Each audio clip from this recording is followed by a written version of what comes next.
Coming up, Durianrider and Don Matas. It's the Livin' La Vida Low Carb Show with Jimmy Moore. And now, here's Jimmy. Hey, and welcome back to the Livin' La Vida Low Carb Show with Jimmy Moore, episode 491. Welcome back to the Livin' La Vida Low Carb Show with Jimmy Moore. And today, guys, I have been trying to get this guy for a long time. He is here today. You know him as Durianrider. A lot of people know about his website, 30bananasaday.com. He is a very well-known high-carb, raw, vegan diet advocate. And I wanted to just chat with him because a lot of you have said, hey, have you heard about this Durianrider? I'm like, yeah, I know who he is and I know the work he does. And I thought it would be kind of a good idea just to kind of talk to him and see what his diet philosophy is all about and why he believes what he believes. So Durianrider, welcome to the show. Thanks, Jimmy. Thanks for having me on, man. Well, tell us a little more about yourself. For those people who don't know who you are, and this audience, I can't imagine it's very many, but tell us a little more about who you are and how you became this persona online known as Durianrider. Yeah. Basically, I had a lot of health issues as a child. I was always a sick kid, the kid who couldn't do sport because he'd be too sick. He'd have asthma, I had Crohn's disease. When I got old, when I got a teenager, I became a lot of acne. So I always struggled with my energy levels. And then when I became a teenager, they sort of magnified. Then I moved out of home, started making my own food, started just thinking maybe what I'm eating could affect my health. Mm-hmm. And then I got into more sport. I never had a driver's license, so I started riding my bike everywhere. And then I started meeting cyclists, and they started to go, well, maybe you need to eat more of this and less of that. And I got into bike racing. But then I sort of would always go back to high-fat foods or junk foods, and then eventually I got chronic fatigue really bad. So I had to go even one step more and really, you look at what I'm eating, what fuel I'm putting in my tank. And that's sort of led me to where I am now. I've been vegan for 10 years. I'm a high-carb advocate. Mm-hmm. Eat a lot of bananas. And that's where I'm at today, yeah. Well, give us a day in the life of your diet. I think that'll be curious for people to hear. Day in life. So today, it's a good example. I woke up, I had about 20 of those large Californian organic medjool dates. They were really good. Just 20 of those. Mm-hmm. Pick them, chuck them in the Vitamix blender, and then a bit of cinnamon powder in there, and maybe quart and a half, 2 quarts of water. Blend that up, and just drank that for breakfast. Went for an easy 1 hour jog. Are we on video now? Is this audio? This is an audio interview. Okay, that's cool because the cat's jumping around. That's okay. And then I went for an easy hour jog with my partner just in the Van Cortlandt Park here in New York. Mm-hmm. Just easy. And then this afternoon I had lunch. I had about 4 pounds of grapes, organic grapes at Whole Foods. And then tonight I'll have probably about 15 bananas followed by a 1 pound, 2 pound salad. So do you make a lot of smoothies? Is that what I heard you say you did with the dates? Yeah. We call it Datorade.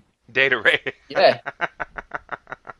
We call it Datorade because better than Gatorade with all the colours and stuff like that. I got you. Yeah, the Datorade is good because it's got a lot of vitamins, a lot of nutrients, and it tastes great, and it's really easy to make. You don't need a Vitamix because they're pretty expensive blenders. Sure.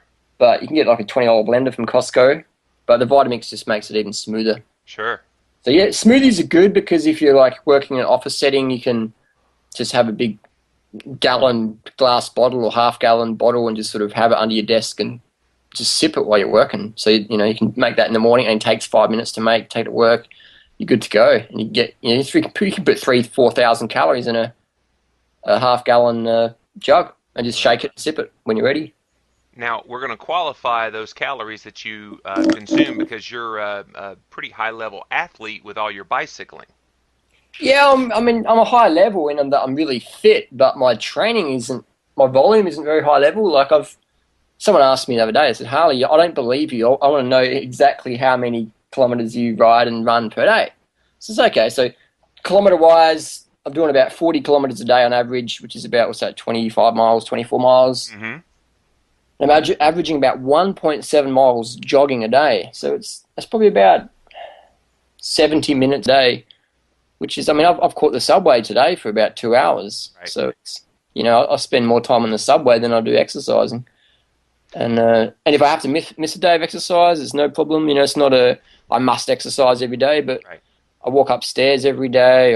They're not doing something every day on average. Well, some would say 70 minutes of exercise a day, 25 miles of riding a bike is Yeah.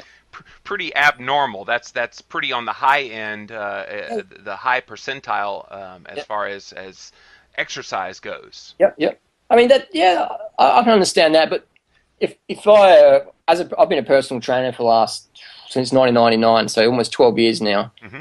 and that's a volume of training I could get anybody and put it on, and they could do that.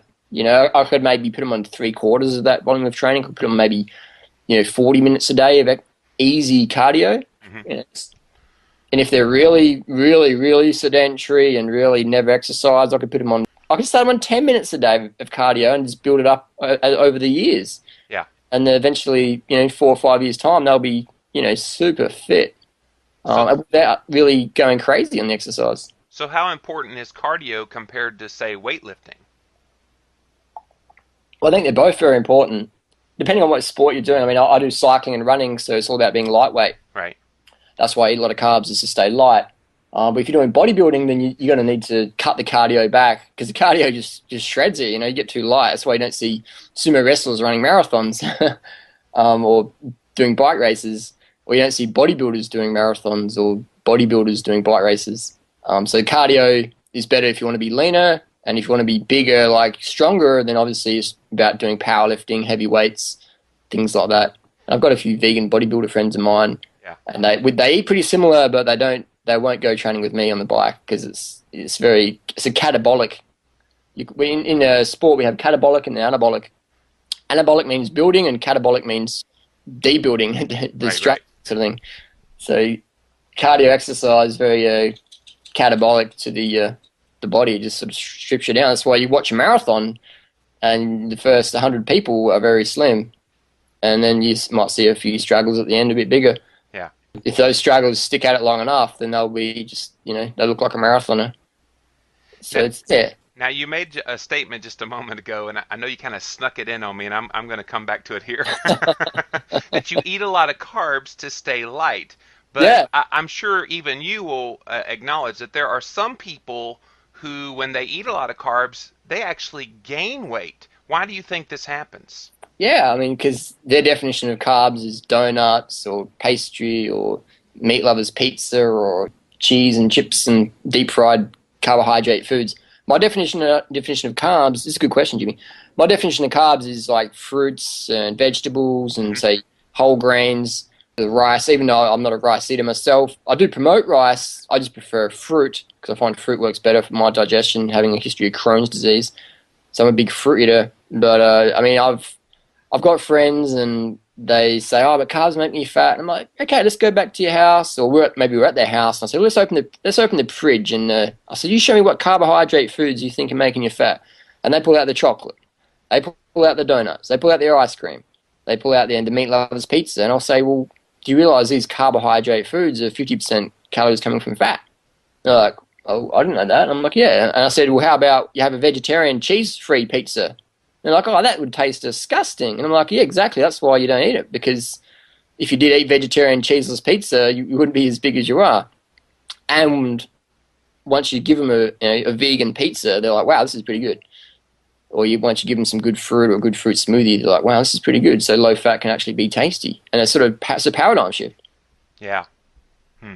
But I mean, a lot of people, it's hard to handle. But I've never ever seen someone get big or maintain a big weight on fruits or steamed rice and vegetables. I mean, you go to like a fast food chain and, like everyone says, "Oh, I love my meat." And I'm like, "Yeah, I can tell you love your meat, and that's why you've got where you're at." And so I've never seen, I mean, what's the stereotype of a vegan? Someone who eats rice, lentils, fruits, vegetables, and they're really skinny. Well, and there are plenty of skinny people that eat the opposite of raw vegan. Um, Definitely. and so, why do you think that there are differences in people who do your version of eating versus more of a paleo, low carb type of eating? Why are there success stories on both sides? I don't know any success stories on the other side, like in the athlete world I'm talking anyway. So Right. I see some athletes, they try and do the low carb thing, and they bonk. Like the word for bonking in sports is when you run out of glycogen. Right. So in cycling, it's called bonking. In running, it's called hitting the wall. And it's when you go into ketosis. And you just got no energy. Your legs turn to jelly. You get all confused in your head. You get depressed. So I've never seen any success stories on paleo athletes. Well, perhaps in the short term you bonk, but once you become keto adapted, Yeah. then you don't have that issue. Yeah, I mean, I've heard that, and I've never seen it. I've heard that theory definitely. I'm curious. I've put it out there a few times for any paleo athlete to come train with us Mhm. and show me how it works. But no one's ever taken me up on the offer. And I'm not to be cheeky or real. I'm genuinely like interested. I love to see someone do this because I'm purely curious because I love learning about how the body works and things like that. Mhm. I've just never seen. Even Mark Sisson, he says that if you want to do cardio on this lifestyle on his low carb lifestyle, he says it's just not possible. You can't maintain it. And he says if you want to do cardio, you have to get back on the carbs. Well, Mark Sisson, he's a pretty clued up guy, and if he says that, then I don't Well, know. and Mark, I respect his work, but he's certainly not a researcher. There are researchers out there, people like Dr. Stephen Finney, who's been on this show before, who's actually done research, looking at this whole keto adaptation thing specifically for athletes. Him and Jeff Follick at UConn. I mean, there are certainly people out there that are looking at this very closely and showing that yes, it is indeed possible. I bet you'll have some people that will contact you after this interview Yeah, that might I take hope you up so. on that. Yeah, my email is vegan bobster. That's VEGAN BOBSTER at gmail.com. And anyone's welcome to email me anytime. That's my private email, and I'll put it out there. Well, I certainly highly recommend that people do contact you. Yeah. And Harley, I got to tell you, you're not as much of a prick as you seem to be, and I mean that with all due respect, as you Yeah, seem to sure. be on your videos and in the vitriol that you sometimes put on your blog. A lot of people are turned off by that, and I know you've told me, that's kind of a shtick. You're trying to get people interested in what you're having to say, and there's Oh, nothing yeah. more boring than it being just boring. You want it to be controversial just for controversial sake. So, is there any pretense to what you're doing, or is this just a shtick that you feel like works for you? What does pretense mean? Well, just basically, do you really believe everything that you're saying and the tone that you're saying it in? I think that kind of turns some people off that you would otherwise perhaps, have listened to your point of view. Like today, you're being very reasonable. People Yeah, will be able to hear you in a calm, clear manner, yeah. but they don't always get that when they watch you on your YouTube videos or read your blog post about people that are on paleo low carb. Oh, definitely, yeah. I mean, like, when I'm one-on-one with people, this is who I really am. But when it comes to YouTube or my blog, I like put it out there, and Yeah. people ask me the question. Sort of when you're having a monologue like a YouTuber or a blog, I find it's good to have a bit of controversy, ask some questions, put it out there, and because there's people out there blogging, and if you want to have your thing stand out, you got to, in my opinion, be entertaining. Because we're in this world of click, click, click, click, click, next Yeah. channel, boring, whatever. And if you can create a bit of controversy, ruffle a few feathers without Yeah. making anything up, and share your opinions, share your experiences, and yeah, that's my style. But can't you do that without going to personal attacks against specific people? I mean, I've kind of seen that, and you've even come after me a little bit, and that's fine. I'm a big boy. I can handle it. But Yeah, yeah, yeah. I just think that that's kind of tacky. When you have a point of view, why not just present your point of view and let people decide for themselves whether they think that you're full of BS or whether you Yep, have yep. the next greatest weight loss or health thing for them. Definitely. I mean, yeah, I mean, I've thought about doing that, and but I feel like a hypocrite because I'm wanting to say this and I'm wanting to say that, but then I've done the blogs and the YouTube videos where I'm all sort of, I don't say anything, and I feel like I'm lying to people. Yeah. I mean, if you ask me questions now, I'll turn it on, or I'll tell the truth. Mhm. With the blogs, I just like to tell people information that I would have liked to have heard when I first started my journey in health. And people ask me questions to say, what about, such and such? What about this? What about that? Why doesn't this work? Can you give me any real examples rather than just making up hypotheses? And so I'll say, yeah, well, look at this person. This person wrote this book, and they're taking human growth hormone or they're taking testosterone, and they say that if you eat bacon, eggs for breakfast, you'll look like them. But they don't really divulge too much. They're on human growth hormone, etc. So I'll share that information with people and let them decide ultimately. And I don't think there's anything wrong with that. That's even something that I talk about quite a bit Yep, Harley, yep, is, find the plan that'll work for you. And if that's 30 bananas a day, then go for it. yeah, If that can not impact your health in any way negatively, then why yep, not? But yeah, for a lot of people, 100% raw vegan diet, which is what I think I hear you saying your diet is, yep, it is not at all ideal. yeah, man. They could just go vegan, that's really easy to do. Been in this scene a long time now, and I like to learn from other people's mistakes. And I've got a bit of a forensic mindset. When I was in high school, I wanted to be a forensic scientist, and I didn't get the grades, so I just sort of started working in the bike industry, and I always like to look at the details. I'm really, you could call me obsessive compulsive when it comes to details. I don't like taking anything to chance. I like to really have certainty.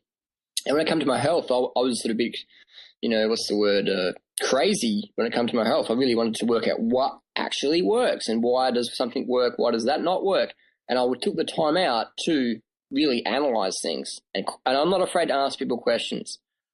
I learned that from my mother. She's always the sort of person who can stop anyone on the street and just ask them a question. And as a teenager, I was like, that's embarrassing, Mum. You shouldn't do that. But now I realize if you want to learn, you can't be afraid to ask questions. Right. And if someone's, most people will answer your questions if you ask them in a nice way.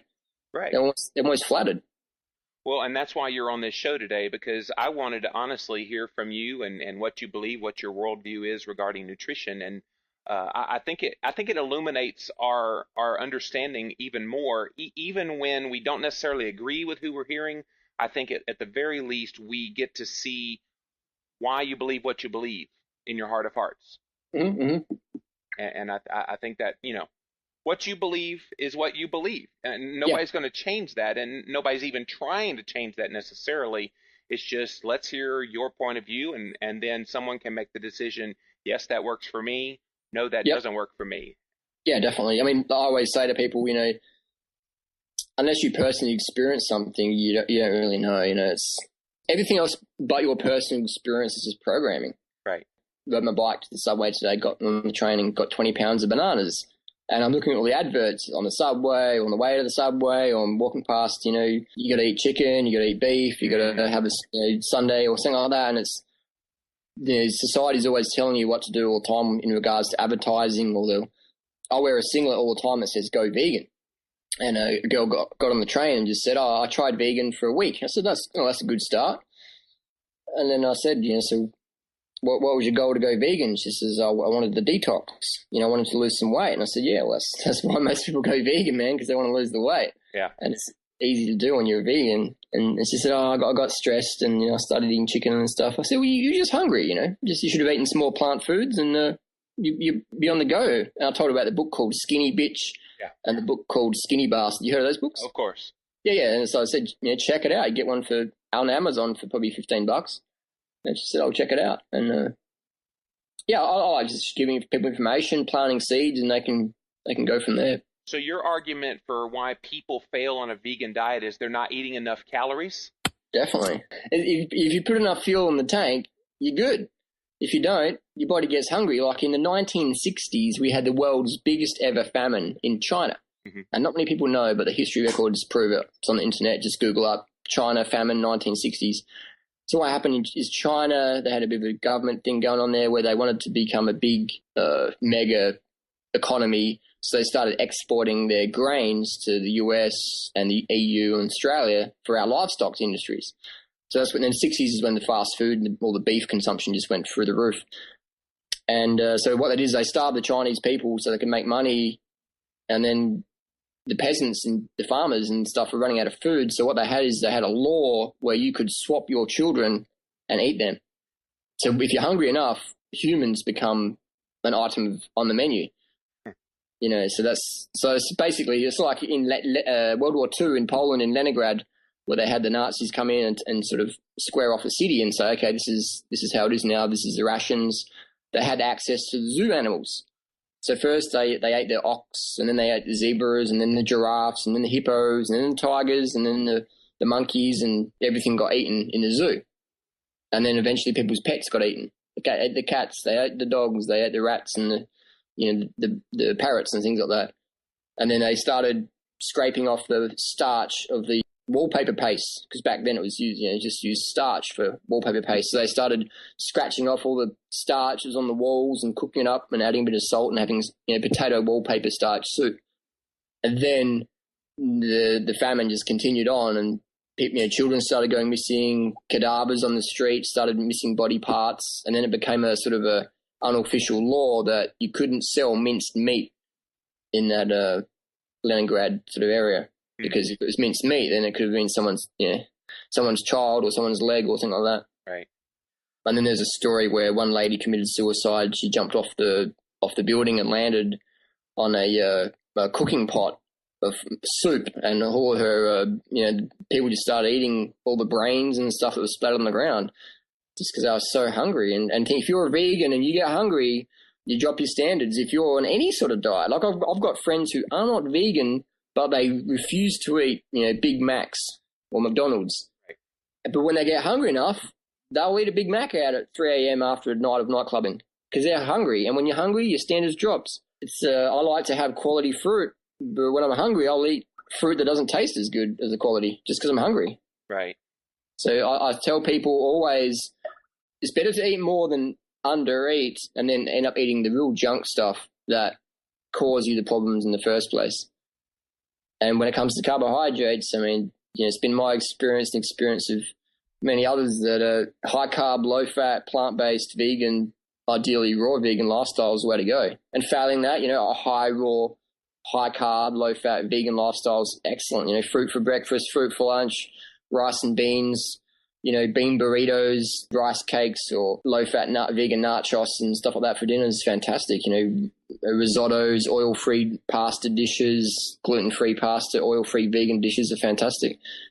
Fruit's always going to be the best because it's got so much nutrients per calorie. And fruit is so slimming. I mean, the biggest issue with fruit, sweet, sugary fruit like bananas, dates, watermelons, grapes, is you can get almost too skinny, and a lot of people aren't comfortable being too skinny. I mean, I'm comfortable because I'm a marathon runner, I'm a cyclist. It's good to be skinny as a cyclist because you go fast up the hills and you don't have to train as much to keep the weight down because you're eating fruit. It just sort of dissolves your body fat stores. I don't know how it does that, but it does.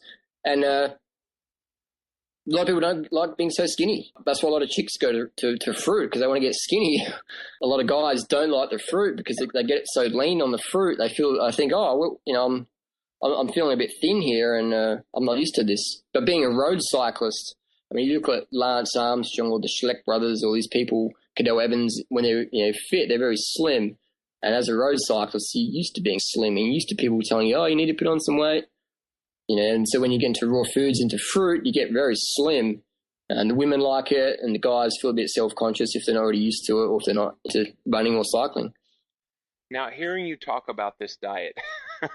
Yeah. I'm thinking through the prism of somebody who goes to a 9-to-5 office job and they're sitting down at a desk for hours a day, pretty much a sedentary lifestyle. That's me. Oh, that's you. Oh, man, I spend so much time on the computer. It's ridiculous. Yeah, but you said earlier that you spend 70 minutes a day cycling 25 miles. Yeah, I wouldn't say that's sedentary. But then so I get about 12 hours, 10 hours, 12 hours sleep a night. So I've got half the day sleeping, and then I've got 10, 12 hours to play with. So I've got about 70 minutes of that. Or let's say 2 hours. Let's be generous here. Let's say I exercise 2 hours a day, and then I've got 8 to 10 hours. And that 8 to 10 hours, that's internet. That's working in my little office on my laptop. Yeah. Just answering hundreds of emails a day, running our forum, which is like the largest raw foods forum on the planet, and that just chews up your hours. But I love it, so it doesn't matter. Doing YouTube videos, just questions after questions after questions. And I'm happy to do that. That's so I'm very more exercise than the average person in the whole world gets a day. Even you will admit that. I mean, unless I'm living in China or India where I'm working in the fields or, pushing carts around. Right.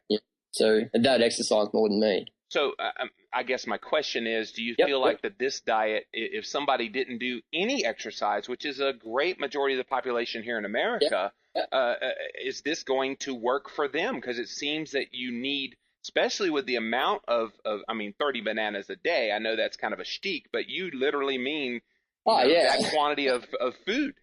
That can be just my breakfast, 30 bananas, if I've got a ravenous appetite. I never ever limit my carbohydrate intake. I limit my fat intake definitely, but I never limit my carbohydrate intake. So I'll eat up to 70 bananas in a day. I'm sure I could do 100 if someone put the challenge out there to me, and if I had 100 right bananas there. How often are you eating? Is it every couple of hours, or do you eat a meal in the morning and then go 6-7 hours and then eat again? Or sometimes I just eat twice a day, sometimes 5 times a day. Typically it's about 2 to 3 times a day. Just depends on your hunger. Yeah. If I'm hungry, I eat. I never, ever, ever restrict my calories. Yeah, well, actually, I lie. But the only time I restrict my calories is if, say, I've got a running race. Normally I do a running race once a week, like a 5K, so it takes me about 17 minutes. So I race 17 minutes a week, average. So if I've got a 5K running race, I don't eat beforehand, because if you're doing a running race, you want to have a light stomach. Right. So I restrict my calories then, but then I'll make up for it, an hour later after the running race. How many calories a day do you think you average? About 3,500 as a minimum, anywhere up to 7,000, 8,000. And I'm 6 foot tall, 145 pounds. So my body mass index sits around 19 when I'm really lean, and up to 21 in the off season. So, and I eat as much as I want every day, and I never force myself to exercise, but I end up exercising a bit just because I want to go get some more fruit. So I've got to get on the bike, get on the subway, carry the 20 pounds of bananas back home. So you exercise so you can eat more? I exercise to eat more. Yeah, if I want to go get food, I have to move my body.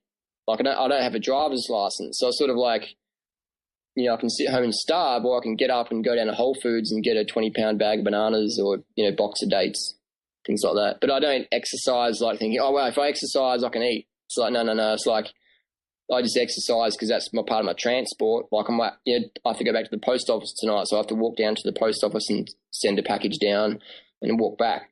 So that's 10-minute walk. Might even take the cat. So like Gary Taub says, you're working up an appetite. Yeah, I mean, I think it's healthy to move the body. I couldn't. Well, actually, maybe I could live on Amazon. I don't know if Amazon deliver home bananas, but I'll have to look into that. I don't eat bananas, so I don't know if they deliver them or not. Yeah, let's just put it out there. Let's say that I think Gary Taub says cardio makes you fat, which I can't understand that one, because if that was the case, I'd be obese. And Gary says carbs make you fat, and if that was the case, I'd be obese. Well, I think one of the things that Gary's putting out there, and why I think a lot of people that listen to this show respect him so much is, all the things that you talk about your diet pretty much are for people that are healthy. I think once you get to the point where you've been so damaged because we ate crappy, and I was one of those people, Harley. Yep. I ate terrible for the first 3 decades of my life because that was kind of the culture I grew up in.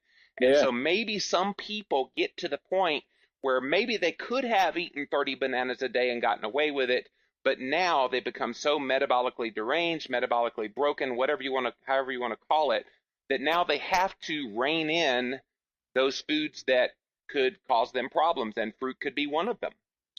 I mean, that's a theory, but I've never seen it. But what I have seen is I've seen people with terminal cancer come onto this fruit and vegetable monkey diet and reverse their cancer.